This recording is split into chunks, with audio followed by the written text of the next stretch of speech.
Now I would like to request ma'am to please come on the stage and guide us with your wisdom.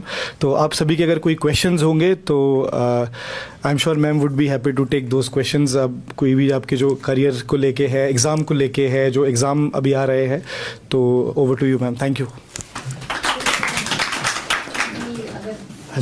हाँ जी, you can use it ma'am. And you can rub like this. Okay. Okay. This is mine.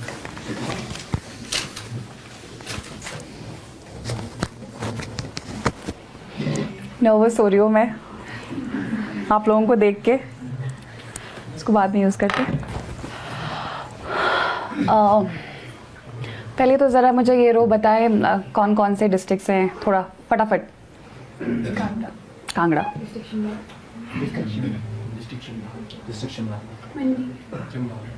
ऐसा करते हैं, शिमला वाले हाथ खड़ा करो। ठीक है। मंडी, कांगड़ा कम में, बिलासपुर, ओके। और कौन से जिले हैं भाई? सोलन एक ही है, चंबा, ओके। तो लाहौल से भी है कोई? लाहौल से नहीं है, बाकी सभी जिलों से है। और मैं हो गए, थक नहीं जाओगे? यहाँ एक सीट आगे,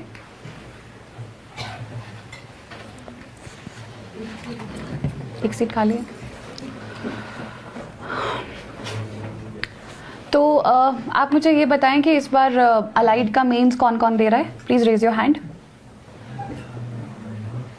अच्छा, एचएस का मेंस किसी ने लिखा? अभी कितना टाइम हो गया? हाँ, 2-3 months, 4 months। तो 2-3-4 months में क्या सीख लिया, कोई बताना चाहेगा? बेसिक एज इन क्या शुरू किया?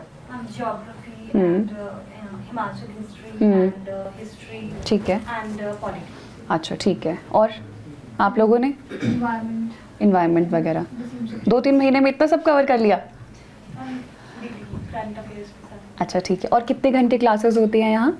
2 hours per subject। और उसके बाद क्या करते हैं आप लोग सुबह और शाम को?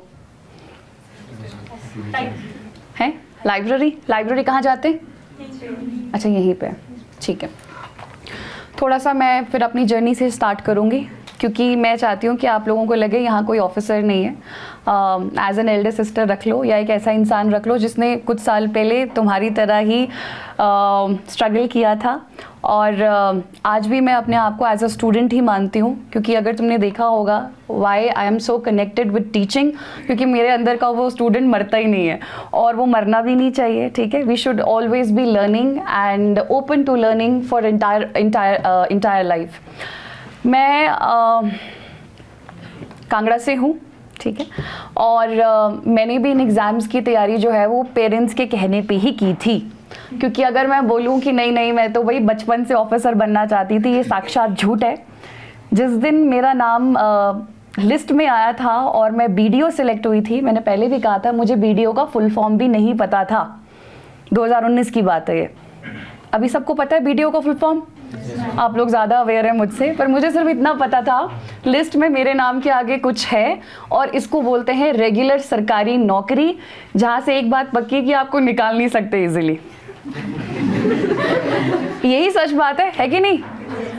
कोविड के दौरान सबसे ज़्यादा किन लोगों को मुश्किलें आई? प्राइवेट सेक्टर को। क्यों आई? क्योंकि उनको पता था कि जाएंगे। जितने भी ऑफिसर्स थे या इस लाइन में थे, वो लोग काम कर रहे थे, उनके ऊपर ऐसी कोई टेंशन नहीं थी। हाँ, उनको ये टेंशन ज़रूर थी कि उनको कोविड हो सकता है, लेकिन सरकार ने ड्यूटी लगाई है कि सैलरी लेनी है तो पहनो मास्क और राशन पहुंचाना शुरू करो। ये हम 2020 में कर रहे थे, तब मैं बीडीओ थी नगरोटा सूर्या कांगड़ा में। तो मैं आप लोगों को पहले तो सरकारी नौकरी का महत्व बता देती हूँ कि ये क्यों इसके पीछे इतनी भागी दौड़ी है। सेकेंडली, मैं हमेशा ये कहती हूँ सेशंस में कि नौकरी नहीं लगती कोई प्रॉब्लम नहीं है, लेकिन आप अपने आप को एक बार ये बात बोल देना कि क्या मैंने 100% ट्राई किया था। अगर आपने 100% ट्राई नहीं किया था, फिर आपके दिल में चोर है, फिर आपके दिल में खोट है और आपकी तैयारी में भी प्रॉब्लम है। जिस इंसान ने 100% तैयारी की होती है, जो इंटरव्यू तक भी पहुंचा होता है, फिर भी सारे अटेम्प्ट एग्जॉस्ट करने के बाद उसके चेहरे पे एक कंटेंट की फीलिंग देखना और चमक देखना। क्यों बहुत सारे लोग टीचर्स बनते हैं? वो इसीलिए बनते हैं क्योंकि उन्होंने पूरी कोशिश की, पूरी मेहनत करी, बट डेस्टिनी ने उनके लिए कुछ और लिखा था, टीचिंग लाइन चुनी थी। मैं भी हो सकता था कि तैयारी करने के बाद हो सकता था नहीं होता कोई एग्ज़ाम। ये जो अलाइड की मैं आपसे बात कर रही हूँ, एक वक्त में मेरा हिंदी का पेपर क्लियर नहीं हुआ है। अलाइड में आपको 3 पेपर्स हैं आपके, इसमें सारा का सारा जीके आता है, इंग्लिश आता है, हिंदी आता है। आपको इंडिविजुअली पास करने पड़ते हैं ये तीनों के तीनों मेंस में। अगर आप एक में भी उड़ जाते हैं देन यू आर डन, खत्म हो गया काम। हिंदी में उस समय मुझे याद है कुछ 60 मार्क्स चाहिए थे, मेरे 59 मार्क्स थे अलाइड मेंस में। तो मैं ये आपसे क्यों बोल रही हूँ, क्लरिकल का एग्ज़ाम दिया, वहाँ पे मैं डॉक्यूमेंटेशन में बाहर हो गई, क्योंकि उस वक्त अगर मुझसे कोई पूछता कि तुम क्या कर रहे हो, और मेरे पास तो इस तरह से मोटिवेशन लेक्चर्स भी नहीं थे, ना कोई टीचर्स थे, बट सिर्फ इतनी सी बात पता थी कि विद ईच पासिंग टाइम मेरे जितने फेलियर्स हैं वो एक बिल्डिंग ब्लॉक है, वो एक अगली सीढ़ी है, मुझे कहीं ना कहीं तो ज़रूर पहुँचाएगी। हो सकता है नौकरी ना दिला पाए, सरकारी नौकरी ना हो, लेकिन हो सकता है मैं एक टीचर कमाल की बन जाऊँ। तो द पॉइंट इज कि आप अपने आप को क्या फीड करते हैं during your entire journey, that is the most important thing. देखो, मैंने कहीं पढ़ा अभी 2-3 दिन पहले कि दुनिया आपके बारे में वही सोचती है जो अकेले में आप अपने बारे में सोचते हैं। डू यू एग्री और नॉट? जो आप अपने बारे में सोचते हैं आप दुनिया को वही रिफ्लेक्ट करते हैं। अगर मैं आप लोगों को कॉन्फिडेंट लग रही होगी तो ऐसा नहीं है, ये ओशन बहुत नर्वस ओशन है। जब वो अकेली होती है बहुत सारी चीज़ों को, अपने अंदर के बहुत सारे मॉन्स्टर्स को ख़त्म करती है, लेकिन फिर एक ब्रेव फेस लेती है, एक कॉन्फिडेंस फेस लेके वो आपके सामने आती है, और हर दिन को ऐसे ही स्ट्रगल हम करते आए हैं और करती रहेंगे आगे। So the my point is, जो आप अपने बारे में सोचते हैं आप वही रिफ्लेक्ट करेंगे, और वो चीज़ आपके एग्जाम में दिखेगा और आपके रिजल्ट में भी दिखेगा। मैं हमेशा कहती हूँ that aim for the moon, you might land upon the stars. तो ये वाली बात है। सेकेंडली, वाई HS, राइट, और why subordinate allied services, whatever it is. Himachal Pradesh administrative services आपके स्टेट हिमाचल प्रदेश की देवभूमि की सबसे प्रीमियर सर्विसेज है। आज HS कहीं ना कहीं, मैं अब ये चाहे लाइव भी चल रहा है, IAS से खुद को कंपेयर करते हैं। मैं ये नहीं कह रही हूँ कि हमें कंपैरिजन नहीं करना चाहिए, ऑब्वियसली वो एक ऑल इंडिया सर्विसेज है, उसका रुतबा अलग है, उसके पर्क्स अलग हैं, सब कुछ अलग है, और HS से शायद हो सकता है 10 गुना ज़्यादा भी है, जो कि है भी। बट मैं आपको बताना चाहती हूँ जो HS भी सिलेक्टेड हो गए हैं, ऑफिसर्स डाउन द लाइन 10-12 साल 15 साल, they keep on comparing themselves with IAS। Even though आप HS से कुछ सर्विसेज के बाद, साल के बाद आप IAS में आते हो, लेकिन क्या आप में वो कॉन्फिडेंस आया? नहीं आया। आप यही सोचते सोचते मर गए कि यार IAS तो IAS होता है, हम क्या हैं। द पॉइंट इज, आपने सर्विसेज में सिलेक्ट होने के बाद क्या किया? आपने लोगों के लिए क्या किया? आपने सर्विसेज में तैयारी कर रहे बच्चों के लिए क्या किया? कोई अपने आप से नहीं पूछता कि मेरा क्या कॉन्ट्रीब्यूशन है इस चीज़ के लिए, सोसाइटी के लिए। We keep on comparing ourselves. ये मैं आप लोगों को इसलिए बता रही हूँ, अगर तुम सिलेक्ट हो भी गए और तुम्हें लगता है कि तुम खुश रहोगे, this is a myth. You will be only happy if you want to be happy. इसकी चाबी किसी के पास नहीं है। HS बनने के बाद भी अगर आपको हाइकिंग करने में मजा आता है तो वो HS बने बिना भी मजा आएगा। The only point is, treat this exam as an exam only. This is not your life, it's not your life. ये नहीं बने कोई बात नहीं, पूरा जोर लगा दिया कुछ और बन जाएंगे, बट द पॉइंट इज जो भी बनोगे क्या उसमें एक्सीलेंस को कोशिश करोगे? That should be the aim. मैं DD न्यूज़ में मुझे मौका मिला जाने का, तो उन्होंने कहा कि सबसे बड़ा आपको क्या लगता है कि सामाजिक प्रॉब्लम क्या है? तो नेचुरली वो ड्रग्स हैं। और ड्रग्स भी क्यों ले रहे हैं लोग? शिमला में, कांगड़ा में, सोलन में, बद्दी में, ये सब क्यों ले रहे हैं? We are trying to escape something. हो सकता है हम पेपर की तैयारी कर रहे हो सकता है हमारे पेपर नहीं निकल रहे। अनएम्प्लॉयमेंट का इतना बड़ा डंडा है, हिमाचल में भी अनएम्प्लॉयमेंट रेट देख लो 9.2% से आगे है ओवरऑल। तो ये इस वजह से भी बच्चा ड्रग्स लेता है। We should not ignore the fact कि भैया इस वजह से बच्चा ड्रग्स नहीं ले रहा, बट द पॉइंट इज, फिर हम कोचिंग सेंटर्स में या जो हमारे मेंटोर्स है उनकी जिम्मेदारी है आप लोगों को समझाना ये कि वैल्यू अपनाओ अपने अंदर। ड्रग्स एक बहुत टेम्पररी सोल्यूशन है। जब तक ड्रग्स ले रहे हो, चाहे वो ड्रग्स छोड़ो तुम, I talk about cigarette also. I talk about simple smoking also. वो कश में मज़ा तो ज़रूर आएगा कि भैया कश मार लो, रिलैक्स हो जाएगा, बट लॉन्ग रन में आप अपने आप को ख़राब कर रहे हैं. और इसमें जेंडर का कोई लेना देना नहीं है, लड़कियों के भी फेफड़े ही होते हैं. एग्जैक्टली है ना, फेफड़े तो इंसान के ही खराब होते हैं. तो लॉन्ग रन में what are we trying to do. और ये छोटे छोटे स्ट्रेसेस हैं. अगर आप में से मेरे साथ जुड़े हुए हो तो 2019 से वाट ही वाट लगी हुई है, 24 आ गया हुआ है. करियर में स्टेबिलिटी, कभी कुछ, कभी पर्सनल लाइफ में प्रॉब्लम्स, कभी प्रोफेशनल लाइफ में problems. But the important thing is मैंने अपने आप को ट्रांसपेरेंट रखा है. एंड मेरी जर्नी जो है हिमाचल के बहुत सारे युवा जानते हैं कि मैडम क्या फील कर रही है. Sometimes I post very sad stories on Instagram, तो मैं जानती हूँ आप में से जो लोग जुड़े हैं उनको समझ आ गया आज मैम डाउन फील कर रही हैं. That is me. I try to be remain positive, I try to remain honest, transparent. और आप लोगों को भी कोशिश करनी चाहिए, क्योंकि ये दिखावा जो है ना वो बहुत साल तक चलता नहीं है. ओशन आज जो 24 में है, 2024 में, 2028-30 में भी अगर ऐसी ही रहती है तो तुम सोच लेना कि हाँ मैडम ऐसी ही है. क्योंकि ये नकाब पहन के मुझे नहीं पता हम किसको ब्लफ करने की कोशिश कर रहे हैं, but at the end of the day आप खुद को ही झूठा साबित करते हैं. नाउ लेट्स टॉक अबाउट कि आप लोगों का जो तैयारी है वो किस डायरेक्शन में जानी चाहिए. मेरा क्या रूटीन रहता था. मैंने जब इस एग्ज़ाम की तैयारी करने के बारे में सोचा, मैं आपको बताती हूँ वो दिन मुझे इतनी टेंशन हो रही थी. मैंने केमिस्ट्री ऑनर्स में बेड़ा गर्क कर दिया था. मतलब आप समझ सकते हैं, I was a studious person. अच्छी थी मैं पढ़ने में, मैं घंटों बैठ के पढ़ सकती हूँ. मुझे लगता है कि अच्छे स्टूडेंट की यही सबसे खास बात होती है कि आपकी सिटिंग कैपेसिटी कितनी है, आप आराम से कितनी देर बैठ सकते हैं. तो मैं 7-8 घंटे की मेरी सिटिंग कैपेसिटी है. ये बात मेरे माता पिता को पता थी. लेकिन क्योंकि आपने देखो हम क्या कर रहे हैं, हम बीएससी कर रहे हैं, क्योंकि हम डॉक्टर नहीं बने तो हम बीएससी में घुस जाते हैं.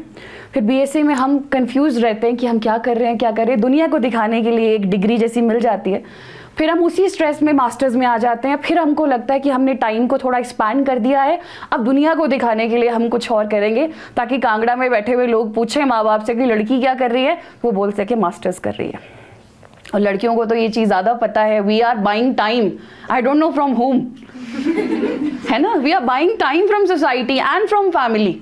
ओके, जब मास्टर्स में भी कुछ नहीं हुआ, बिकॉज आपको पता चल जाता है आपके मार्क्स इतने नहीं हैं कि आप साइंटिस्ट बन जाओ या इंडस्ट्रियलिस्ट बन जाओ या इंडस्ट्रीज में काम कर लो या कोई कुछ इन्वेंशन कर दो. तो एक दिन क्या हुआ कि सुबह के 4 बजे थे. आई रिमेंबर मैं मम्मी पापा के कमरे में घुस गई और सुबह 4 बजे मैंने उनको भी उठा दिया. मैंने कहा उठो. दे बोले क्या हो गया इसको.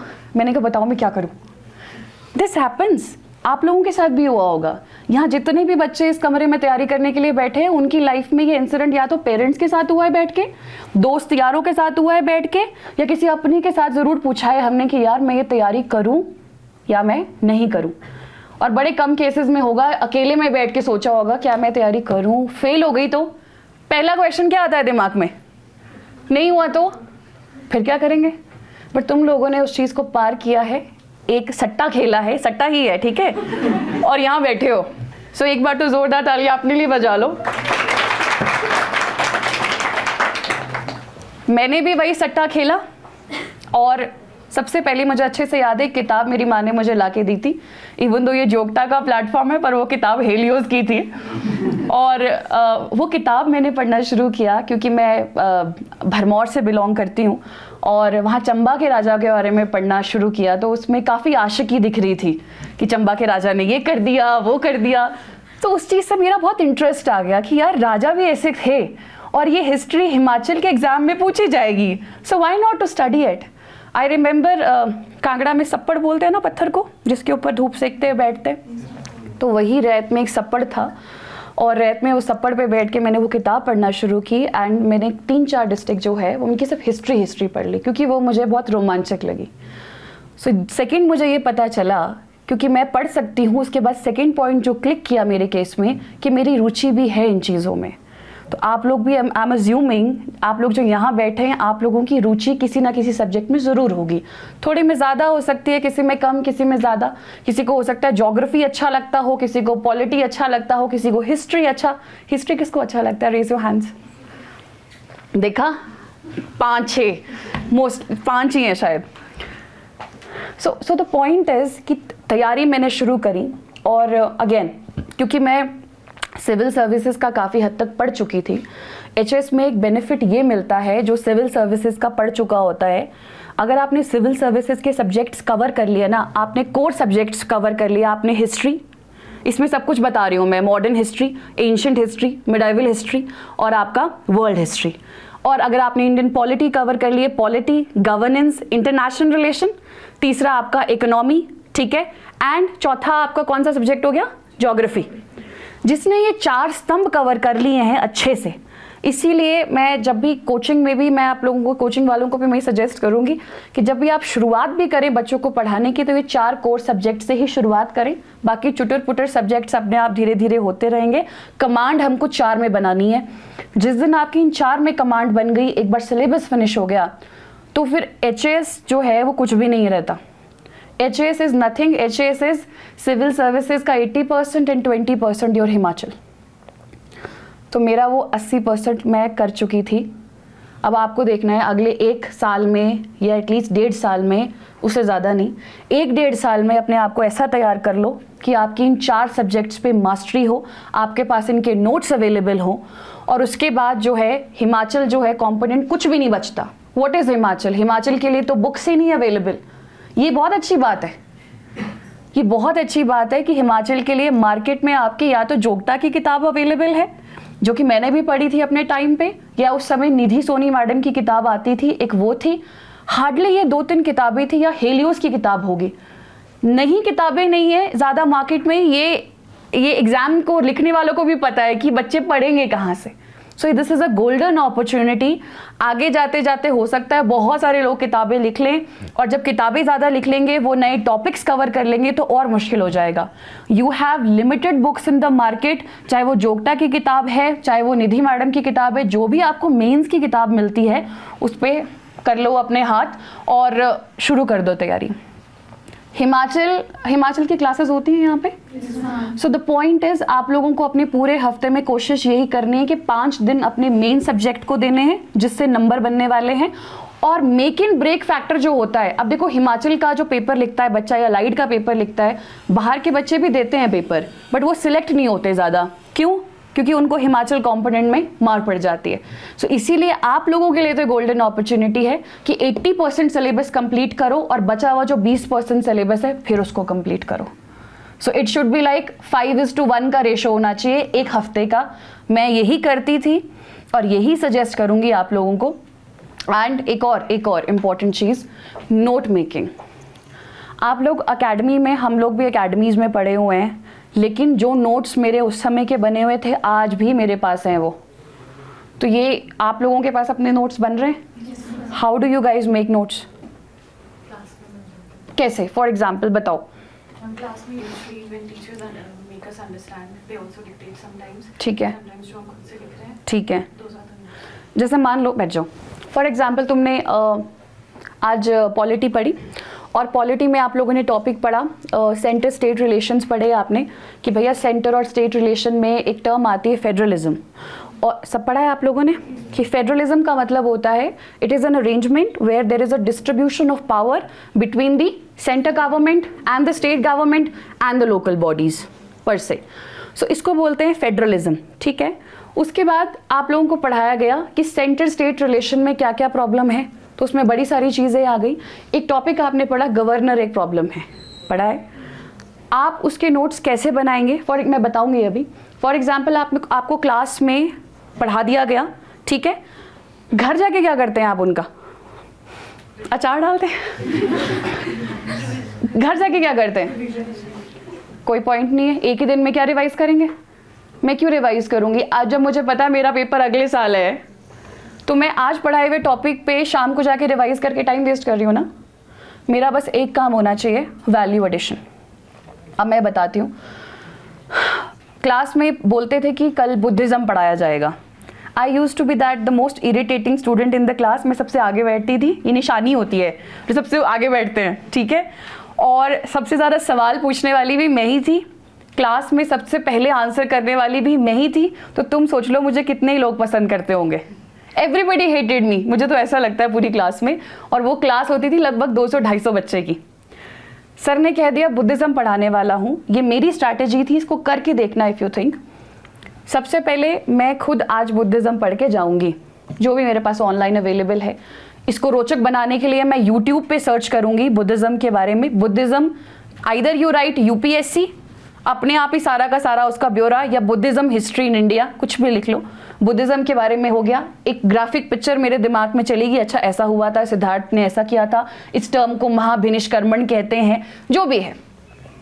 अगले दिन क्लास में, अच्छा वो नोट्स मैंने बना भी लिए अपने, अगले दिन क्लास में जो सर पढ़ाते थे उसको भी मैंने अपने नोट्स में शामिल किया, और फिर शाम को वापस आके एक बार उसको रफ मैंने चीज़ देखी और ये सर्च किया previous year prelims question of Buddhism, या अगर मुझे ज़्यादा ही समझ आ गया है तो previous year mains question of Buddhism, वहाँ पे लिखा। और अगर आंसर राइटिंग नहीं आती, सिर्फ पॉइंट्स लिख लिया मैंने। जैसे क्वेश्चन होता है कि राइज ऑफ हेटेरोडॉक्स सेक्ट जो है वो क्यों हुआ भारत में, उसके क्या कारण थे। तो अब मेरे को अभी समझ नहीं आ रहा, मैंने पहली बार टॉपिक पढ़ा बट क्वेश्चन देख लिया कि मेंस में आया हुआ है, सर्च करा, आंसर पढ़ने की कोशिश की, सिर्फ 1 2 3 3 पॉइंट्स मैंने नोट डाउन कर लिए, बात खत्म। Even if you don't write the answer, you have the question, बात खत्म होगी। आज के लिए, इस साल के लिए Buddhism topic is finished for me. इतना ही टाइम देना है एक टॉपिक को, तुम्हारे पास पूरी जिंदगी नहीं है, और ना ही एक्सेस रिविजन के चक्कर में फंसना है। So the most important thing is your notes. जिस भी स्टूडेंट के पास इस क्लास में अपने नोट्स होंगे अगले 1 साल में, हर एक अपने टॉपिक के, हिस्ट्री के, ज्योग्राफी के, पॉलिटी के, साइंस के, या एटलीस्ट जो ये 4 मैंने कोर पिलर्स बोले, उसका पेपर कोई ना कोई पेपर ज़रूर निकलना है। It can be civil services, it can be state services, it can be allied. और जो अच्छे से पढ़ रहा है, तो मैं हमेशा यही बोलती हूँ कि एक तो सारे पेपर दो। तुम में से किसको कॉम्प्लेक्स लगता है कि मैं क्लर्क के पेपर में नहीं बैठूंगी या बैठूंगा? लगता है किसी को कॉम्प्लेक्स छोड़ दो। माई फादर यूज टू से, जैसे मुझे बड़ी शर्म आ रही थी, सच बता रही हूँ, मैं क्लर्क का पेपर देने में, इसलिए क्योंकि मैं DAV टूटू और DAV लक्कड़ बाजार शिमला से पढ़ी थी। एंड उसके बाद मैंने BSc करी, मास्टर्स पंजाब यूनिवर्सिटी चंडीगढ़। तो मुझे सच में शर्म आ रही थी कि मैं किस मुंह से क्लर्क का पेपर देने बैठूंगी। So my father said one line कि ये पेपर तेरे लायक नहीं है, ये पेपर डिसाइड करेगा। अगर ये पेपर तू निकाल लेती है और फिर तू छोड़ देती है तो हाँ, ये पेपर तेरे लायक नहीं है, और अगर ये पेपर तुझसे नहीं निकलता तो तू इसके लायक नहीं है। And I really bought that. वो चीज़ सच में मेरे जहन में चल गई। वो जो एक होता है ना कि DAV से पढ़े हैं, यहाँ पे भी तो लेवल्स हैं, तारा हॉल से पढ़े हैं, ICSE से पढ़े हैं, CBSE से पढ़े हैं, बेचारा HP बोर्ड से पढ़े हैं। तो वो चीज़ ख़त्म हो गई बिल्कुल ही, वो एक ईगो और मैं, वो ख़त्म हो गया। ये तैयारी आपकी ईगो और मैं ज़ीरो कर देती है, ख़त्म कर देती है। ख़त्म इसलिए करती है ताकि you can rise like a Phoenix, एक बिल्कुल नई पर्सनालिटी, बिल्कुल नया कैरेक्टर। तुम खुद को 1 साल की तैयारी के बाद पहचान नहीं पाओगे यार। तुम्हें हर चीज़ की नॉलेज होगी, तुम्हें हिस्ट्री के बारे में पता होगा, तुम 4 लोगों के बीच बैठोगे, तुम वहाँ बता सकते हो। तुम रशिया का कोई टॉपिक चला होगा तो तुम बोलोगे अरे रशिया का तो हाल ही ऐसा है, रशिया ने तो पीछे भी हर एक देश को एक्सपेंशन करने की कोशिश की है। रशिया के ब्लड में ही यही है, एक्सपेंशनिस्ट पॉलिसी, इंपीरियलिज्म। जब तुमने हिस्ट्री पढ़ा होगा, then you can actually tell about the present and you can also predict the future. This is the beauty of this exam. इस एग्जाम को ऐसे भी लेके देखो, कोई पॉलिटी की बात चली है तो तुम वहाँ पे बता पाओगे। आजकल जामा मस्जिद का केस चला हुआ है, यू विल रीड अबाउट एक प्लेसेस ऑफ वर्शिप एक्ट के बारे में बार बार आ रहा है। थोड़ा करंट को भी धीरे धीरे फॉलो करो, याद करने की जरूरत नहीं। मैं फिर कह रही हूँ, अपने नोट्स में कहीं लिख लो, places of worship act news में चला है, हफ्ते तक वही चलता रहेगा। News you need not to follow every day. हफ्ते में भी एक दिन अखबार उठा लोगे, वही न्यूज पिछले 1 हफ्ते की चली हुई है। एंड हिमाचल के लिए ट्रिब्यून से अच्छा पेपर नहीं है। If you want to supplement it, Hindu या एक इंडियन एक्सप्रेस में से कुछ भी लेना, बट मेरे हिसाब से ट्रिब्यून इज समथिंग जो तुम्हें डेली पढ़ना चाहिए। उसमें हिमाचल स्पेसिफिक भी आप लोगों को मिलेगा। कल बहुत अच्छा आर्टिकल था, कांगड़ा में हाइड्रो पावर प्रोजेक्ट्स के बारे में था, सारे गिवन थे। देखा किसी ने? अपनी अपनी कैपेसिटी के साथ में। यार वहीं से तो प्रीलिम्स के सवाल बनते हैं, और कहाँ से बनते हैं। सो हफ्ते में कम से कम उस चीज़ को देखो। And as I was saying, सारे पेपर भरो। आई होप अब थोड़ा फ्रिक्वेंसी ज़रा कम हो रही है, पेपर रेगुलर नहीं आ रहे, बट जो भी पेपर हाथ लगता है, चाहे पटवारी का पेपर भी भरना पड़े, तुम अपना सब्जेक्ट देखना उसमें कि जो मैंने तैयारी की है क्या मैं उसको सॉल्व कर पा रहा हूँ कि नहीं। इम्पॉर्टेंट नहीं है कि निकले या ना निकले, ये इम्पॉर्टेंट है कि मैंने जो तैयारी की या जो मैं, अच्छा ये भी एक कोचिंग सेंटर को जज करने का भी तरीका पेपर देना ही है मुझे। It's true. तुम यार देखो, yes we are standing in academy and you are sitting in academy, but यहाँ बड़ी हार्ड अर्नड मनी लगी है। किसी के पास फ्री मनी थी जो यहाँ आया? सेब वाले कौन कौन है? कम है, बहुत कम है। पहले तो आप लोगों को बहुत बहुत मुबारकबाद। नहीं, ये है देखो, अपने कांगड़ा में तो ऑप्शन ही नहीं है, या तो फौज में चले जाओ या तुमको नौकरी करनी पड़ेगी, ज़मीन हमारे पास है नहीं, ठीक है। सेम गोज़ फॉर चंबा वगैरह भी, बहुत हार्डशिप, बहुत टफ एरिया है। हम लोग वहीं से आए हैं, हमें पता है, मुझसे ज़्यादा खैर मेरे पिताजी को पता है। बिलासपुर तो बेचारा बसा ही नहीं है अभी तक, वो बसने की ट्रांजिशन स्टेट में ही है। हमीरपुर भी ऐसा है, हमीरपुर से सबसे ज़्यादा बच्चे निकलते हैं जगहों पे। क्यों निकलते हैं? क्योंकि उनको पता है और कुछ है ही नहीं है, और कुछ है ही नहीं है, तो उनके पास, जिनके पास कुछ नहीं होता, उनके पास सरकारी नौकरी की तैयारी होती है। तो और जो सेब वाली पार्टी हैं सारे, इनकी मैं इसलिए यहाँ दाद दे रही हूँ। मैं कुल्लू में रही साल, नहीं पढ़ते बच्चे। क्यों पढ़ेंगे? अच्छा हम क्यों पढ़ रहे हैं? इसीलिए पढ़ रहे हैं कि सैलरी लग जाए, नौकरी लग जाए। ये सब बात की बातें हैं। इफ आई से कि आई विल ब्रिंग चेंज अगर मेरा पेट भरा हुआ है। इतिहास में चेंजेस तभी आए हैं जब लोगों के पेट भरे थे। जब लोगों के पेट नहीं भरे थे, इंडस वैली सिविलाइजेशन का जब डिक्लाइन हुआ, उसके बाद आप देखेंगे लोगों ने बड़ी मुशक्कतें करी, और फिर ये जो गंगा की विरासत है सारी की सारी, वहां पे थोड़ा खाया पिया लोगों को लगा, और तब धर्म ने वहां पे स्थापना की। आप भगवान की पूजा बिना खाए पिए खाली पेट नहीं कर सकते। इसलिए हम बोलते हैं ना, जो भूखा है वो भगवान के बारे में क्यों सोचेगा, वो तो ये सोचेगा दिहाड़ी लगा लूं। सो the point is this only कि जो कुल्लू वाली बेल्ट है, शिमला वाली, अपर शिमला वाली बेल्ट है, सिरमौर की बेल्ट है, जिनके पास प्रॉस्पेरिटी है, and it's a good thing they have prosperity, क्योंकि वो उनके पेरेंट्स की मेहनत की वजह से है। ये भी फ्री में नहीं आई है। आप लगो ज़रा खेत में। मैं अभी खेत में लगी थी, वो सीज़न चला हुआ था, मेरे प्राण निकल गए, मुझसे नहीं हुआ ये। बट डिस्पाइट हैविंग मनी, अगर आप सोच रहे हैं कि नहीं मुझे कुछ करना है, so that is the great thing कि आपको लगता है कि आपको आपकी आइडेंटिटी जो है वो बनानी है। This is the only driving force.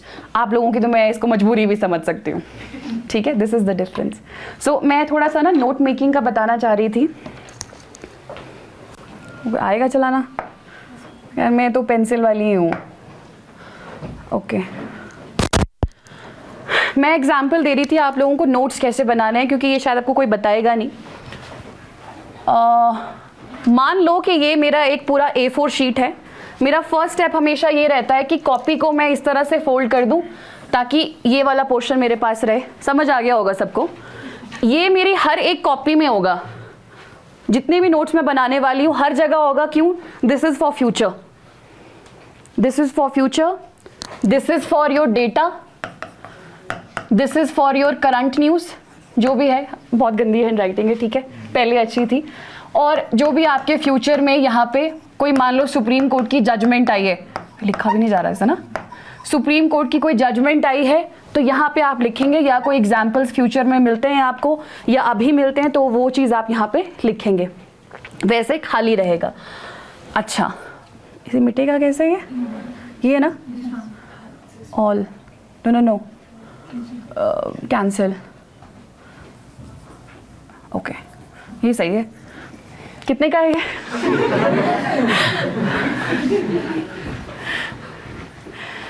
मैं आप लोगों को गवर्नर का एग्जाम्पल दे रही थी।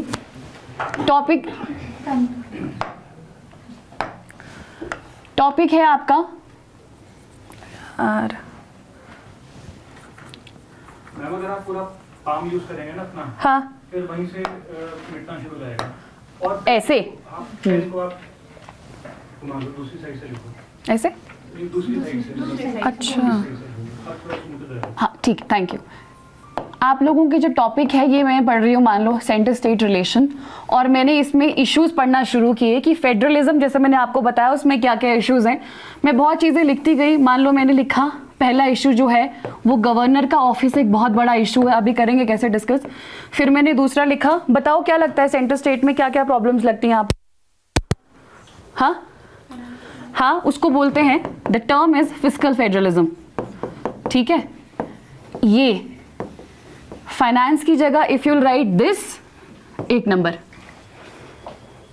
जब आपको आपके क्लासेस में भी टीचर्स ऐसा कुछ लिखाएं, उसको डबल अंडरलाइन करके लिखो, क्योंकि यही नंबर हो सकता है जब एग्जामिनर के पास इतना टाइम नहीं होता, जब वो आपका पेपर खोलेगा ये वर्ड देख लेगा, उसको सब कुछ समझ आ जाएगा, बच्चे ने पढ़ाई की है।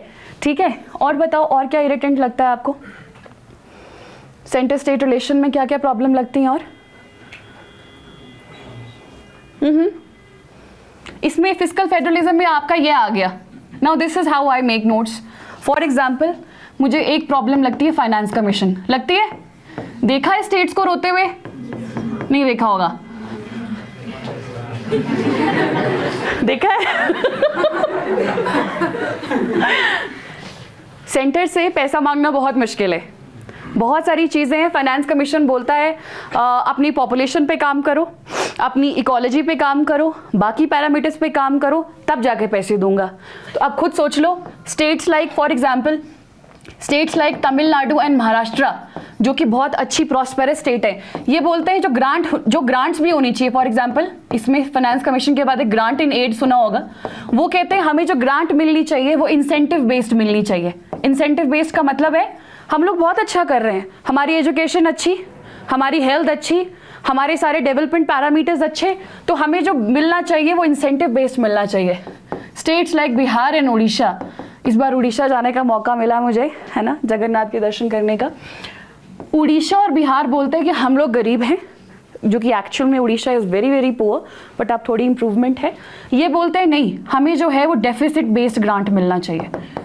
मैं आप लोगों को सिर्फ इसलिए बता रही हूँ कि नोट्स जो है ना वो 2-2 लाइन में बनते हैं, पूरा का पूरा लिखने की ज़रूरत नहीं है। States like Orissa and Bihar, I told you we have a lot of syllabus to cover. आपके जो नोट्स होने चाहिए वो सेल्फ स्पीकिंग होने चाहिए। हैंड राइटिंग गंदी है बट एसेंस समझ रहे हो ना? ठीक है, तो ये मैं बता रही थी। और इश्यूज बताओ, for example institutional issues. Institutional issues notes में भी जो तुम नोट्स में लिखोगे वही 1 साल के बाद तुम्हारी आंसर राइटिंग में कन्वर्ट होने वाला है। Notes is what? Answer writing. Institutional issue का मतलब है for example the bodies like CBI और ED, सुना है ED? ठीक है, या फिर इंटर स्टेट काउंसिल या फिर जोनल काउंसिल्स, ये डिफंक्ट पड़ी हुई हैं। CBI और ED को यूज़ किया जा रहा है काफ़ी हद तक ऑपोजिशन को थोड़ा सा रैग करने के लिए, देखते हैं आप रोज़ न्यूज़ में। इंटरस्टेट काउंसिल की मीटिंग जो है आज तक मेरे को लगता है जब से ये बनी है 15 से 16 बार से ज़्यादा मीटिंग नहीं हुई है। जिनको नहीं पता, interstate council is a platform जहाँ पे सेंटर और सभी स्टेट्स जो हैं वो इनवाइटेड होती हैं, and this is like just a discussion हो रहा है। मान लो कि मैं सेंटर हूँ और तुम लोग स्टेट्स हैं, तो अपनी अपनी बात रखोगे। हिमाचल बोलेगा सर पैसे दे दो, ये बोलेंगे पैसे नहीं है। अब वो क्यों बोलेंगे आप लोगों को पता है। द पॉइंट इज मीटिंग होगी तभी तो कुछ होगा। This is the only thing. यहाँ पे आप एक लाइन लिखेंगे, सिंपल सी बात है कि meeting only 15 to 16 times since Inception. Zonal council लिखोगे, डिफंक्ट पड़ा है। So the my point is this is how you make notes. जब आप इसको कर लेंगे, अब मैं एक एग्जाम्पल और देती हूँ, जैसे गवर्नर का ऑफिस। फॉर एग्जाम्पल गवर्नर का ऑफिस, ठीक है, मैं यहाँ लिखूंगी गवर्नर, और मेरे पास टाइम नहीं है, मैंने गवर्नर के लिए ऐसा बनाया हुआ है और मैंने प्रेसिडेंट के लिए ऐसा बनाया हुआ है। अपने अपने खुद ढूंढ लेना, बट पेपर में डोंट डू दिस। पेपर में यू हैव टू राइट। अच्छा, एक वैल्यू मैंने HS में देखा, मेरे GS 3 में बहुत अच्छे नंबर आए थे अपने टाइम पे दोनों बार, और सेकेंड टाइम GS 2 जो कि पॉलिटी है उसमें भी अच्छे नंबर आए, क्योंकि मैं आंसर को सिर्फ वही फॉर्म में नहीं लिखती कि ये आपके स्टार्टिंग की आपका हेड हो गया। फॉर एग्जाम्पल गवर्नर के बारे में कि governor office is a very important office, it is mentioned in the constitution, this and this, these are the articles, ठीक है। उसके बाद तुमने बॉडी में जैसा लिखा तुमसे सवाल पूछा है कि गवर्नर का ऑफिस इतना ज़्यादा कंट्रोवर्शियल क्यों हो गया है गिवन टाइम्स में, और ये क्वेश्चन यूपीएससी में भी आया है और आपके स्टेट सर्विसेज के लिए भी वैलिड क्वेश्चन है एंड अलाइड के लिए भी वैलिड क्वेश्चन है। आप लिखोगे गवर्नर का ऑफिस इसीलिए ऐसा है क्योंकि गवर्नर के ऑफिस को जो है वो पॉलिटिकल पर्पस के लिए यूज़ किया जाता है। ठीक है, गवर्नर का ऑफिस जो है गवर्नर खुद एक सेंटर का एजेंट माना जाता है। तीसरा, गवर्नर का ऑफिस इसलिए है क्योंकि गवर्नर रिपोर्ट देता है तो प्रेसिडेंट रूल लग जाता है 356 में। एक तरीका ये है जो कि अच्छा तरीका है, पर जब मुझे 8 नंबर लेने हैं या 20 नंबर लेने हैं, ऐसे क्वेश्चंस यूजुअली 8 नंबर में आते हैं एचएस में, और अब तो मैंने अलाइड का फॉर्मेट देखा, उसमें 10 क्वेश्चन भी 8 नंबर के और अगले 10 क्वेश्चन भी 8 नंबर के। सो द थिंग इज कि अब पैटर्न चेंज हो गया है, मैं हर चीज़ के लिए ऐसा लिखूंगी तो एग्जामिनर हो जाएगा बोर। तो मैं क्या करूंगी,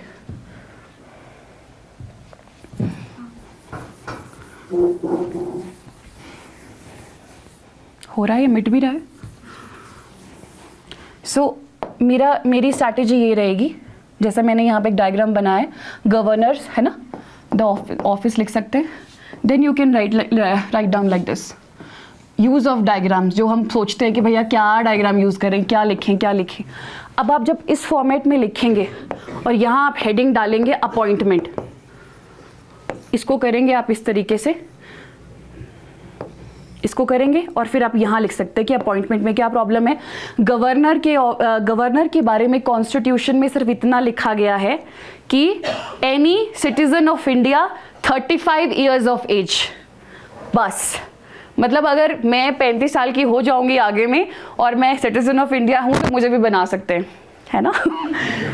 द पॉइंट इज सिर्फ ये 2 चीज़ें लिखी गई हैं, और कॉन्स्टिट्यूशन में क्योंकि एक एम्बिग्विटी है तो जो रूलिंग पार्टी होती है वो किसी को भी गवर्नर बना देती है विदाउट एनी, क्योंकि कोई क्वालिफिकेशन नहीं है। जैसे कि शीला दीक्षित जी जब 2014 में हारी थी, तो हारे हुए इंसान को हम थोड़ी देर साइड रखते हैं ना, ताकि चीज़ें नॉर्मल रहे। उनको उसी हारने के बाद ही जैसे वो फ्री हुई, उनको गवर्नर ऑफ केरला बना दिया गया। सो ये होना नहीं चाहिए। A governor should be a political person. तुम खुद सोचो, अगर रूलिंग पार्टी का ही गवर्नर होगा, मान लो सेंटर में जो है और यहाँ पे भी गवर्नर है, तो सीएम और गवर्नर के बीच तो हमेशा टसल रहेगी। इसीलिए ज़रूरी है, इसमें सरकारिया कमीशन सुना होगा आप लोगों ने, पुंछी कमीशन सुना होगा, वो हमेशा ये कहते थे कि क्या होना चाहिए, ए पॉलिटिकल पर्सन होना चाहिए। तो आप यही लिखोगे कि कॉन्स्टिट्यूशनल एम्बिग्विटी जो है यहाँ पे रिगार्डिंग अपॉइंटमेंट, बात खत्म हो गई। सेकंड, तुम यहाँ जैसे मैंने आप लोगों को ऊपर बताया कि he should be a political person, ठीक है। So the point is try to write your notes in this format, और ये तुम मेंस की आंसर राइटिंग में भी सीधा का सीधा उतार सकते हो। This was my way, this is a tested way, क्योंकि जब मैंने इसको 8 मार्क्स वाले में लिखा था, आई एम श्योर वो मार्क्स ज़्यादा आए इसीलिए बिकॉज आई ट्राइड दिस, ठीक है।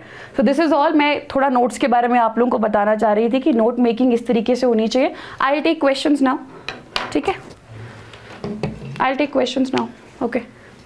पानी मिल जाएगा? हाँ, अच्छा।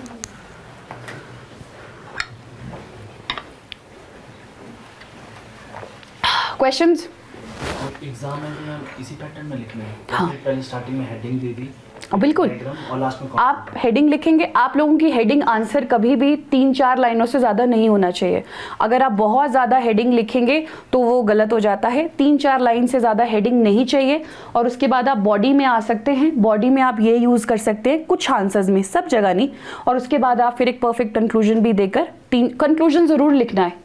चाहे कुछ नहीं आता, क्वेश्चन का ही बना के लिख दो 2-3 लाइन, पर कंक्लूजन लिख के ख़त्म करो, ठीक है। और throughout the journey, since we'll be feeling low, right? हाँ. There will be times. So how do you remain consistent throughout your preparation? Have some hobbies along. मतलब जब मैं चंडीगढ़ में थी तो मेरी हॉबी हुआ करती थी, I use to go for dancing और जिमिंग, ठीक है, उस समय पतली थी मैं। सो हाँ, so I really miss that time of my. क्यों? क्योंकि यार मैं सच बता रही हूँ, this time is not going to come back.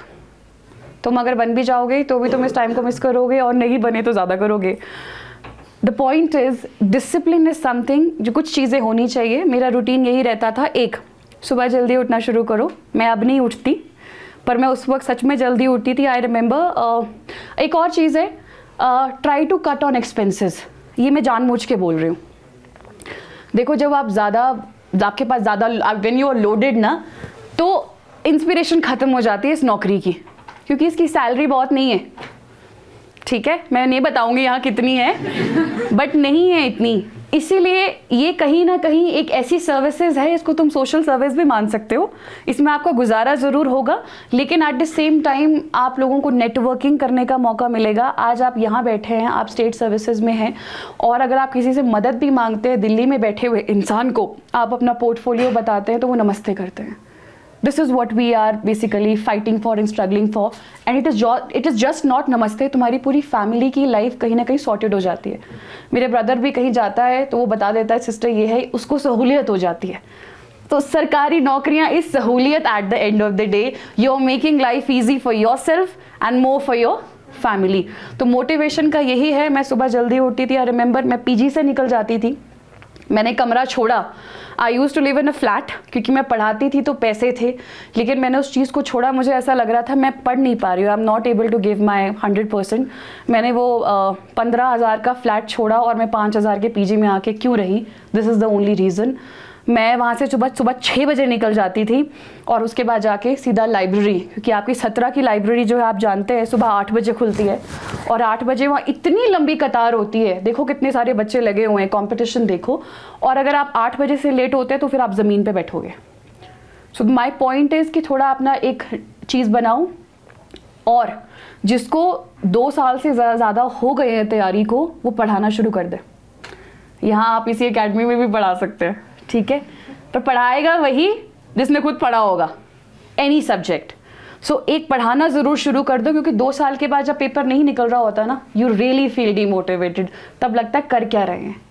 And again repeating my self, लड़कियों पे प्रेशर ज़्यादा होता है, बट इस प्रेशर पे गिव इन नहीं करना है।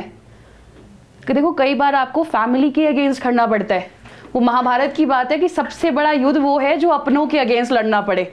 शत्रुओं से तो कोई भी लड़ लेता है, शत्रुओं से कोई भी लड़ लेता है, गोली भी मार देते हैं, बट जब लड़ाई अपनों से होती है तो बहुत मुश्किल होती है। सो कुछ टाइम के लिए अगर आपको लगता है घर से भी नेगेटिविटी आ रही है, या आपको बोलेंगे पेरेंट्स से नेगेटिविटी नहीं आती, ऐसा नहीं होता है, कई बार सबसे ज़्यादा उन्हीं से आती है। उसका रीज़न है क्योंकि उनको और लोग प्रेशराइज कर रहे हैं, आपके चाचे, आपके ताए। सीरियसली, लड़की चंडीगढ़ में क्या कर रही है ये मैंने अपने लिए सुना हुआ है, वो भाग तो नहीं गई। This happens. और जिस दिन से हमने एग्जाम निकाला, मेरी सिस्टर भी चंडीगढ़ जाके, she is right now manager in Punjab national bank, तब से हमारा पूरा खानदान अपने बच्चों को चंडीगढ़ भेज रहा है कि कुछ चीज़ हो जाए। एंड बाय गॉड्स ग्रेस सबके अच्छे रिजल्ट्स हैं, कोई बैंक में सिलेक्ट हो गया, कोई फौज में चला गया, कोई कुछ। तो वो एक जो पाइनियर है ना, वो तुम लोगों को बनना है, and prove your relatives wrong in this matter. Don't fall for traps. Ladies and gentleman ही हो गए तुम लोग। Stay away from distractions, relationships, है ना। This is a topic I know तुम लोग नहीं पूछोगे मुझसे, बट मैं सिर्फ इतना बता रही हूँ कि ये 1-2 साल दूर रहो चीज़ों से, क्योंकि अगर आप इसमें फंसे then you will be done.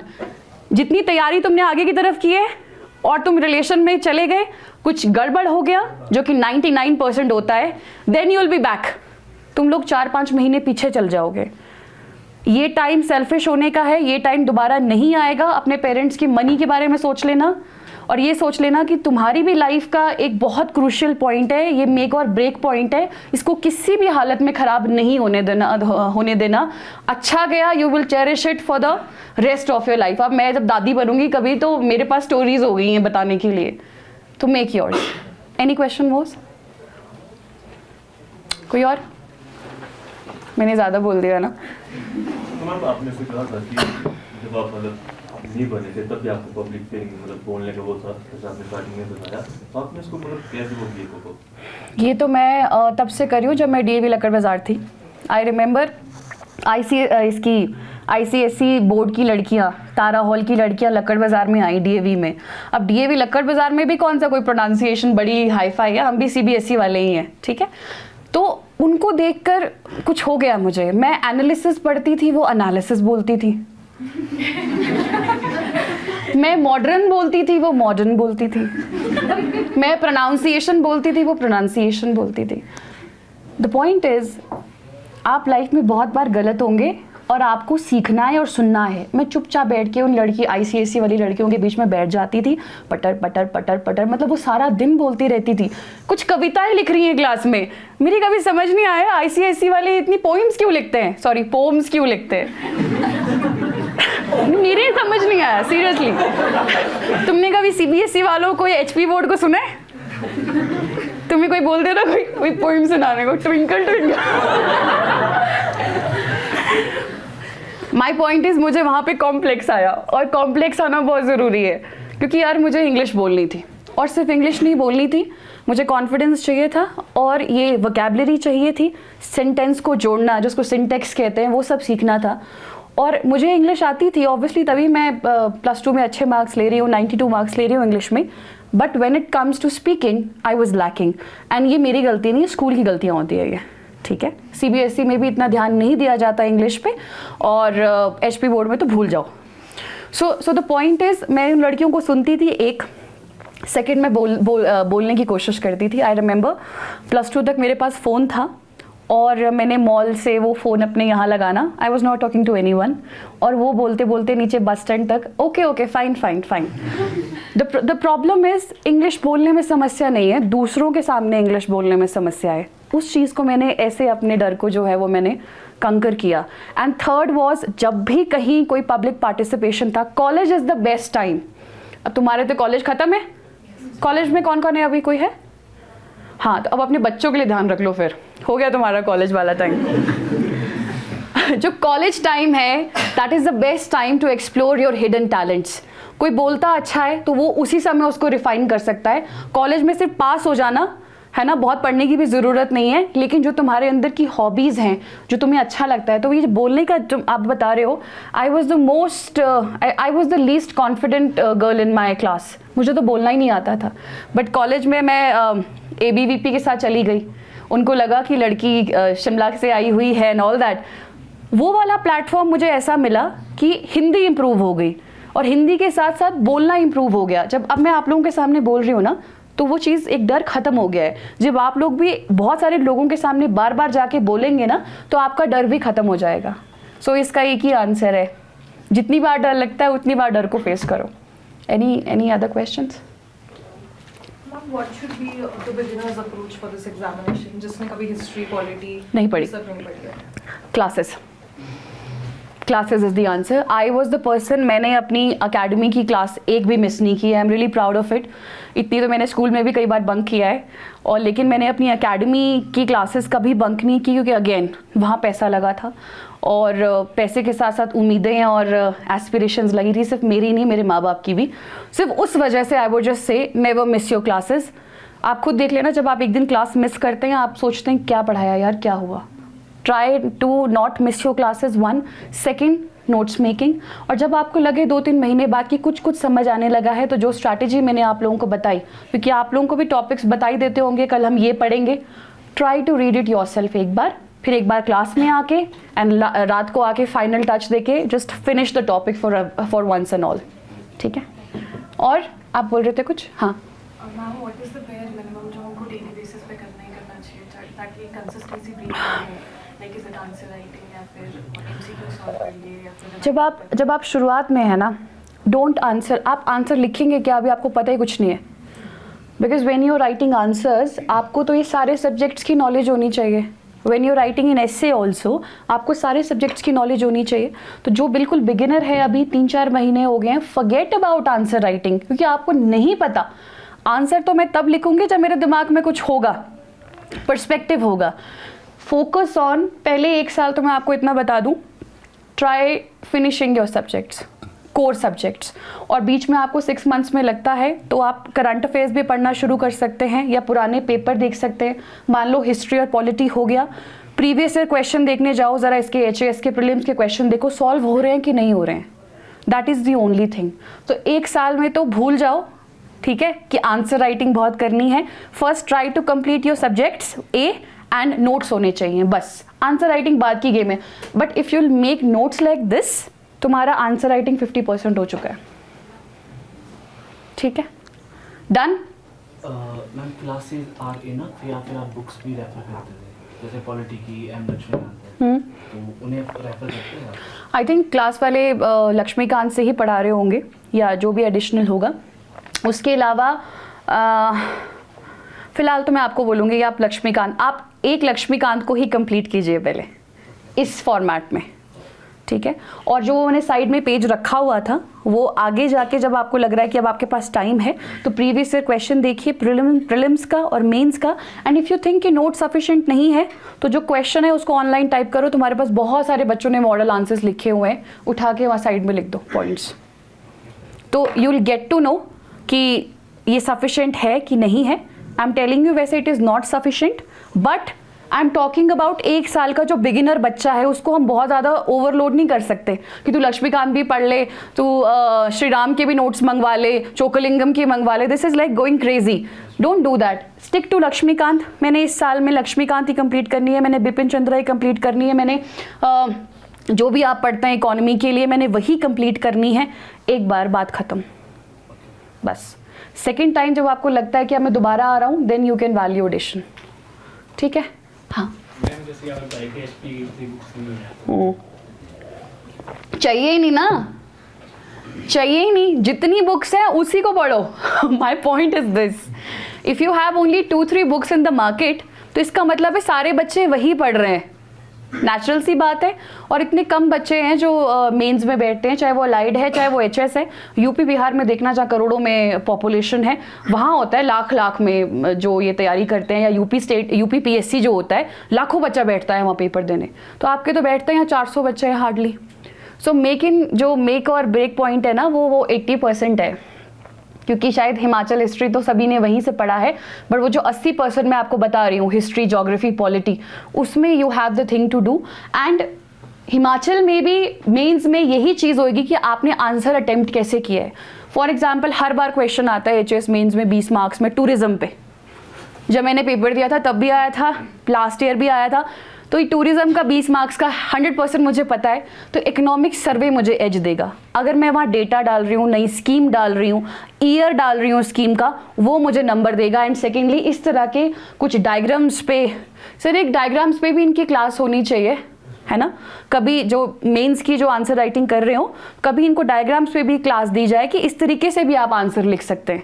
थोड़ा रिफ्रेशिंग होगा, वो थोड़ा आइडिया मिल जाएगा इनको, ठीक है। मैम अगर इस तरह से नोट मेकिंग कर तो कॉपीज तो काफ़ी बढ़ जाएगी, चाहे वो हिस्ट्री, ज्योग्राफी जो भी होगा। तो मैम रिटेन कैसे रखते थे आप चीज़ों को? नहीं, फिर वहाँ रिवीजन आती है ना, फिर वहाँ रिवीजन आती है। अगर मैंने 1 महीना लगा के अगर मैंने पॉलिटी ख़त्म की है तो मैं क्या करती थी, मैं देखो जब तो हमारा कोचिंग का टाइम चला है तब हम बहुत कुछ नहीं कर सकते, उसको हमको मानना पड़ेगा। जो क्लास में पढ़ा रहे हैं बस उसी को हम लोग इस तरीके मैनर में अपने पास रिटेन कर लें। और जब हम खुद पढ़ते हैं तब वैल्यू एडिशन होती है और तब रिवीजन भी होती है। तो रिटेनिंग का सबसे अच्छा एग्जाम्पल है प्रीवियस ईयर क्वेश्चन करना। मैं जितनी बार प्रेसिडेंट रूल को पढ़ लूँ या कुछ और पढ़ लूँ, जब तक मैं MCQ सॉल्व नहीं करती ना, मेरा वो कभी क्लियर होता ही नहीं है। Once you are able to solve all the questions related to president, तब आपको लगेगा पता कि नहीं ये मेरे को आता है, अदरवाइज आप भूल जाएंगे। सो बेस्ट तरीका तो यही है कि जितने ज़्यादा हो सके MCQs करें जो सब्जेक्ट आपने क्लास में पढ़ लिए हैं। मैम जब आप प्रिपेयर कर रहे थे ना मैम, तो आपका शेड्यूल क्या था? वही मॉर्निंग में जाना लाइब्रेरी में, उससे पहले इंडियन कॉफ़ी हाउस में आके ब्रेकफास्ट, है ना, 20 रुपये की वो चाय, और उस समय ब्रेड ऑमलेट भी खाते थे तो ब्रेड ऑमलेट वो, और अब मैंने अंडा छोड़ दिया, ठीक है। और उसके बाद library, then I use to teach, मैं पढ़ाती थी क्योंकि मेरे को 2 साल हो गए थे, और फिर होता भी है घर में भी इकोनॉमिक होती है हार्डशिप्स। तो तब मैंने एक साल का राजमल्होत्रा में पढ़ाया है और बाकी मैंने ब्रेन ट्री में पढ़ाया है सेक्टर 17 में। तो मैं वहाँ सिर्फ 2 घंटे पढ़ाती थी। ये भी एक प्रॉब्लम है। देखो एकेडमी वाले, अब एकेडमी में खड़े हम, बट चंडीगढ़ में क्या ट्रेंड है कि जो उनको बच्चा ब्राइट लगता है वो उसको फुल टाइम टीचर रख लेते हैं। और फुल टाइम टीचर से एक प्रॉब्लम ये होती है, वो बच्चा कभी फिर पेपर नहीं निकाल सकेगा क्योंकि उसको पैसे का लालच आ जाता है। पर ये बड़ा टेम्पररी है। ओनर जो है ना एकेडमी का, वो ओनर रहता है और आप जो हैं वो सिर्फ और सिर्फ वहाँ पे काम कर रहे हैं। जब तक आपको माइंड में ये क्लैरिटी रहेगी तब तक आप सही रहेंगे। I was earning 40,000 at that time. सोचो 40,000 किसी की रेगुलर सैलरी होती है, ये जितना मैं अकेडमी में वहाँ पे पढ़ा रही थी, कमा रही थी। लेकिन कुछ टाइम बाद मुझे ऐसा लगा, मैंने कहा ये बहुत बड़ा पाप है, क्योंकि उसके बाद मुझे शिफ्ट कर दिया गया था कि मैं रिसेप्शन पे बैठूँ, and that was not acceptable to me at all, क्योंकि मैं कोई बड़ी अच्छी टीचर तो थी नहीं। नेचुरल सी बात है, जिनके पास बहुत सारा एक्सपीरियंस है वही पढ़ाएंगे ना हिस्ट्री, मैं क्यों पढ़ाऊंगी, मैंने तो साल पढ़ी हुई है। सो जब आपको अपनी वैल्यू समझ आ जाती है तो आप जो है इस काम को इतना ही करते हैं जितना आपकी ज़रूरतें पूरी हो जाएं और सामने वाले को भी ठीक लगे। सो इसीलिए अकेडमी में I used to teach only 2 hours. पैसे मिले तो ठीक है, नहीं मिले कोई बात नहीं, कम। दे यूज टू पे मी फॉर 1 आवर 400 रुपीज़। तो तुम देख लो, मतलब मेहनत तो बहुत की हुई है यार, बहुत ज़्यादा। पर 2 घंटे का फ़ायदा यही था, एक कम्युनिकेशन स्किल्स इंप्रूव हो गए, दूसरा कॉन्फिडेंस इंप्रूव हो गया, तीसरा क्लास में बच्चों को पढ़ाना है तो खुद तो पढ़ के आना पड़ेगा। नोट मेकिंग मेरी बहुत अच्छी हो गई थी। मैंने जितने भी IR का पढ़ाया वहाँ पे, बाकी चीज़ें पढ़ाई, वो सारी की सारी जो है वो मेरे उसी समय के नोट्स बने हुए जब मैंने पढ़ाना शुरू किया। ठीक है, और फिर शाम को डांस। हाँ मैंने इसमें सेट की कोई भी एग्जाम करना चाहिए, हाँ, तो हर टेस्ट की अलग टीम आ रही है, जैसे नहीं जो आपसे रिलेटेड है, आपसे रिलेटेड है। अब जैसे मैं क्लरिकल क्यों बोल रही हूँ, क्लरिकल में सारा सब्जेक्ट आता है, उसमें आप पेपर देखना, कई बारी वो इतनी बारीकी से सवाल पूछते हैं, बट मुझे बड़ी खुशी हुई थी जब निकला पेपर मेरा वो, क्योंकि मैंने इतनी बारीकी से पढ़ा हुआ था। डेट्स याद नहीं रहती किसी को, मुझे तोते की तरह याद थी। तो अपने रिलेटेड सब्जेक्ट्स के ही पेपर देने हैं, ऐसे नहीं कि सभी के दे दिए। और मैथ्स को इग्नोर मत करना। जिन लड़कियों का मैथ्स लग रहा है कमज़ोर है, सच्चा, मेरा तो बहुत बुरा हाल था। मेरी सारी जर्नी जो है वो मैथ्स की वजह से डिले हुई है, बहुत ज़्यादा डिले हुई है। तो मैथ्स के लिए मुझे स्पेशल बैंकिंग में कोचिंग लेनी पड़ी है। तो आप लोगों को भी लगता है कि अगर है तो हफ्ते में 1 दिन जो है वो मैथ्स के लिए निकाल लो। ठीक है, जस्ट अ टिप। ठीक है, प्रिपरेशन के साथ भी जो स्ट्रेस रहता है उसके हाँ। साथ आप कैसे डील करते हैं? डांस ना हॉबी।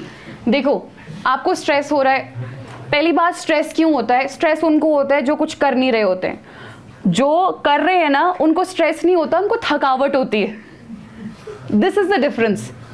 जो बच्चा पढ़ रहा है, भाग दौड़, देखो लाइब्रेरी जा रहे हो आप खाने के लिए कहीं जगह ढूंढ रहे हो कि सस्ता खाना मिल जाए, आप फिर पढ़ा रहे हो कहीं जाके कि थोड़े पैसे जुड़ जाए, तो और उसके बाद आप पढ़ रहे हो खुद और शाम को आप कुछ कर रहे हो अपनी एक्टिविटी, तो आप स्ट्रेस नहीं लेते, आप थक जाते हैं। And that is the beauty. जब आप थक के सो जाते हैं इसका मतलब आपने कुछ काम किया हुआ है। सो स्ट्रेस नहीं लेना। अगर आपके पास रूटीन है, और अपने आप को ना साल में मत बांधना इन पेपरों में। ये जो मैं यहाँ खड़ी हूँ, मैं कोई साल का प्रोडक्ट तो हूँ नहीं, मैंने भी अपने हिस्से के स्ट्रगल्स देखे हैं। 2016 के एंड में तैयारी शुरू करी थी, तो टेक्निकली 17 देख लो, और 18 में आते आते सीरियसनेस पैदा हुई और 19 में निकला है। सो आई कांट से दिस कि मैं 1 साल का प्रोडक्ट हूँ, मैं 2-3 साल का प्रोडक्ट हूँ। तो अपने आप को इस तैयारी के लिए मिनिमम 2 ईयर्स दे के रखना। इस डिलुलू में मत रहना कि भैया साल में निकला तो निकला वरना कोई बात नहीं, ऐसा नहीं होता। मैंने कहा साल में तुम लोग सिर्फ 1 ही बार सब्जेक्ट कवर कर सकते हो, दूसरे साल में आंसर राइटिंग पे मास्टरी हासिल होती है। तो यही बेस्ट तरीका है। हाँ, किसी का 1 साल में हो जाए तो वो भगवान को मतलब प्यारा नहीं, सॉरी भगवान उससे प्यार करते हैं। ठीक है, done. How do you manage your personal and professional life? अरे Like आपकी लड़की के साथ चल रही है, हाँ। आपको जैसे लगता है कि है ना, चल रहा है। I am a good actor. देखो इसका रीज़न ये है कि कई जगह आप लोगों की चलती है, जैसे इन पेपरों में होता है, मैं मानती हूँ 90% आपकी चलती है। चलती in the sense it's like a cup of T, जितनी चीनी डालोगे वो उतनी मीठी होगी। ठीक है, मतलब hard work is directly proportional to your result, ऐसा मैं मानती हूँ। But personal life is something that is full of uncertainties, और पता ही नहीं आप कौन सी अनचार्टर्ड टेरिटरी में घुस रहे हो। वो भगवान भरोसे, जो हो रहा है ठीक हो रहा है। मैं अपने आप को यही सोचती हूँ, जो अभी तक हुआ है वो ठीक हुआ है, मेरे अच्छे के लिए हुआ, जो आगे भी होगा वो मेरे अच्छे के लिए होगा। आप लोगों को भी यही सलाह है। ये अपनी पर्सनल लाइफ, क्योंकि देखो पर्सनल लाइफ प्रोफेशनल लाइफ बोलने के लिए अलग है तो एक ही इंसान। सो वो जो बैलेंस वो तभी आ सकता है जब आप भगवान पे विश्वास करते हैं कि नहीं, जो हुआ है वो ठीक हुआ है, कुछ सिखाने के लिए हुआ है, कुछ सीखने के लिए हुआ है, और जो आगे होगा वो भी अच्छा होगा। और जो मैंने आपको सुबह बोला सबसे पहले आते ही यहाँ, कि जो आप अपने बारे में बंद कमरे में सोचते हैं आप दुनिया को वही रिफ्लेक्ट करते हैं। तो ये जो तुमको दिख रहा है वो वही है जो मैं अपने बारे में प्रैक्टिस करके आई हूँ। ठीक है, okay, I think we are done also. और क्वेश्चंस तो नहीं है? थोड़े क्वेश्चंस थे मैम बच्चों के ना, कहाँ? अच्छा, ऑनलाइन। हाँ हाँ, दीजिए। पर बहुत ज़्यादा है, थोड़ा अगर आप अपने हिसाब से कर लें। आप ऐसे क्वेश्चन लेना जो हमने यहाँ डिस्कस नहीं किए। ठीक है। पहला तो मोटिवेशन सोर्स आपने बता ही दिया। हाँ। motivation का। रूटीन। मैम एक है जो वर्किंग है वो अपना टाइम टेबल किस तरीके से मैनेज करे, ये हाँ, जो वर्किंग है उनके लिए सुबह का समय तो है ही, साथ में मोस्ट इम्पॉर्टेंट थिंग इज़ कि आप ऑफिस के टाइम को भी कैसे मैनेज करते हो। देखो, किसी भी ऑफिस में बहुत काम ओवरलोड नहीं होता। जो वर्किंग प्रोफेशनल्स देख रहे हैं, आप कोशिश कर सकते हैं लंच टाइम के आसपास अगर आप पढ़ सकते हैं, या अगर आपकी बॉसेस के साथ अगर प्राइवेट सेक्टर में है या गवर्नमेंट में भी है, आपके जो भी सीनियर्स हैं आप उनके साथ भी थोड़ा सा एक कॉर्डियल रिलेशन में रहेंगे तो आपको पढ़ने का टाइम ज़्यादा मिल जाएगा और भाग दौड़ वाले काम आपको कम मिलेंगे। एंड सेकेंडली, आप अपने जैसे प्राइवेट में तो देखती हूँ मैं, शायद सैटरडे भी कभी ऑफ होता है इनको, तो सैटरडे संडे को भी यूटिलाइज़ किया जा सकता है। और ये सोच बहुत गलत है कि वर्किंग प्रोफेशनल्स जो हैं उनके पेपर नहीं निकलते, क्योंकि ऐसा नहीं है। वर्किंग प्रोफेशनल्स के अपने प्रोज ये हैं कि एक, वो फिनेंशियली स्टेबल हैं, तो उनको कोई ये दिमाग में डंडा नहीं है कि भैया पैसे क्या करेंगे, नौकरी, तो वो बहुत स्टेबल हैं, वो अच्छी टेस्ट सीरीज़ खरीद सकते हैं, वो अच्छा कंटेंट ले सकते हैं। हाँ, टाइम की किल्लत रहती है, बट फिर वो तो हमारे साथ भी रहती है जो फुल टाइम ही पढ़ रहे हैं, है ना। तो मैनेज दोनों को करना पड़ता है, फुल टाइमर्स को भी और वर्किंग प्रोफेशनल्स को भी। मैम ये तो मैम बहुत ज़्यादा है, विच अकॉर्डिंग ऑप्शनल। हाँ, ऑप्शनल के बहुत सारे हिस्ट्री तो नहीं है, खैर हिस्ट्री नहीं है। मैं वैसे सजेस्ट करती, अगर अपने भाई बहनों को भी सजेस्ट करती, तो सोशो अच्छा सब्जेक्ट है, क्योंकि सोशोलॉजी का ऐसा है कि जिसको कुछ भी नहीं पता, कुछ नहीं पता इन द सेंस कि जिसको नहीं पता कि वो मान लो साइंस बैकग्राउंड से आया है, नॉन मेड बैकग्राउंड से आया है, तो सोशो एक बहुत अच्छा सब्जेक्ट है सोशोलॉजी। आप लोगों की एकेडमी में अगर ये सब्जेक्ट है तो पढ़ें, नहीं तो आप ऑनलाइन भी बहुत सारे कोर्सेज वगैरह देख सकते हैं। पॉलिटिकल साइंस बहुत अच्छा सब्जेक्ट है जिनको इंटरेस्ट है इसमें। हिस्ट्री को मैं बड़ी थोड़ी कम प्रेफरेंस देती हूँ, बट ऐसा नहीं है, हिस्ट्री एक बड़ा स्टेबल सब्जेक्ट है। कई बार बहुत सारे सब्जेक्ट्स गूगली मार देते हैं। कुछ साल तक ज्योग्राफी बहुत अच्छा सब्जेक्ट था अपने हिमाचल में भी, और उससे भी बहुत साल पहले पब्लिक एड, जो पब्लिक एड का स्टूडेंट था उसका 100% पेपर निकलता था, बट ऐसा नहीं है। हमारे वाले टाइम में एक ने तो मेरे ख्याल से संस्कृत से भी पेपर निकाला है, क्योंकि उसमें बच्चे कम थे, तैयारी अच्छी थी। फिर किसी ने लाइफ साइंसेस से पेपर निकाला है, हमारी बैचमेट थी आकांक्षा, तो वो बॉटनी से आई है। तो किसी ने अगर बीएससी पढ़ा है 3 साल, मास्टर्स किया बॉटनी में 2 साल, तो 5 साल का एक्सपीरियंस आपके पास अपने ऑप्शनल का है। लॉ भी रख सकते हैं। तो most important factor that decides the success of your optional is your interest, और आप एक सब्जेक्ट को कितनी बार पढ़ सकते हैं। अब अगर मुझे हिस्ट्री दोबारा पढ़नी पड़े तो क्या मुझे मौत आएगी? नहीं आएगी। क्यों? क्योंकि मेरी रुचि है उसमें। That is the factor. मेरी लास्ट क्वेश्चन हाँ। है कि मैम कॉलेज और फर्दर स्टडीज के साथ साथ अपनी प्रिपरेशन कैसे शुरू करें, और इसी का एक और क्वेश्चन है, 0 to hero in 1 year हो सकता है? फैट टू फिट हो सकते हैं 1 साल में, पर 0 to hero in what sense? देखो, सिर्फ पेपर निकालना ही, मैं फिर बोल रही हूँ, पेपर निकालने का ही मतलब सिर्फ हीरो बनना नहीं है। मेरी पर्सनालिटी जो बहुत साल पहले थी, एक टिमिड सी पर्सनालिटी, और फिर मैंने कहा ICSE वाली लड़कियों से ज़रा कॉम्प्लेक्स एंड एवरीथिंग। अच्छा, वेट को लेके इतने सारे मुझे स्कूल टाइम से इश्यूज़ थे। मैं एक दिन अपनी मम्मी से बात कर रही थी, तो मैंने उन्हें कहा कि मुझे आप टैक्सी करके दो स्कूल टाइम में, 11th में। मैं लक्कड़ बाजार नहीं जाऊँगी, लोग मुझे मोटी कह रहे हैं। सो माई पॉइंट इज़, किस एंगल में आप खुद को हीरो समझते हैं। पर ये पक्की बात है, 1 साल की जेन्युइन प्रेपरेशन में आपके अंदर इतने बदलाव आएंगे, इतनी चेंजेस आएंगे, आप लोगों को सोचने का नज़रिया ही बदल जाएगा। तो मैं तो उस टर्म में कहती हूँ कि यू कैन बी हीरो। और फिर वही वाली बात कि अगर आप बहुत कोशिश करें और बिल्कुल स्टेप बाय स्टेप चलें, तो 1 साल में भी आप हीरो बन सकते हैं, या हीरोइन भी। ठीक है, दैट्स ऑल। मैम एक लास्ट क्वेश्चन हाँ हाँ कि मैम बहुत स्टूडेंट्स हम यहाँ पे ना वो एक्चुअली ऑनलाइन देख रहे हैं यहाँ पर आएंगे उन्होंने एचएस का पेपर भी लिखा मैम उनके बहुत सारे एलाइड के भी है वो बोल रहे हैं कि तो कंप्लीट का पेपर थोड़ी सी ना क्वालिटी कॉम्प्रोमाइज हो रही है पेपर टाइम एचएस में वो कंप्लीट नहीं कर पाए तो उनको क्या टिप्स आप देंगे? मैंने अभी ब्रदर को भी अपने यही दिया था। माय ब्रदर जस्ट रोट अभी सिविल सर्विसेज का मेंस। तो पहले दिन जब वो पेपर देने गया तो शाम को आके उसकी शक्ल ऐसी सी हो गई रोने वाली। उसने कहा पेपर पूरा नहीं हो रहा है, मैंने लास्ट में इतना गंदा लिखा है कि मुझे नहीं लगता कि एग्जामिनर को भी समझ आएगा। तो मेरा अपने भाई के लिए भी यही सजेशन था और आप लोगों के लिए भी यही है, शुरू में मैक्सिमम मार्क्स वाले क्वेश्चन अटेम्प्ट करो।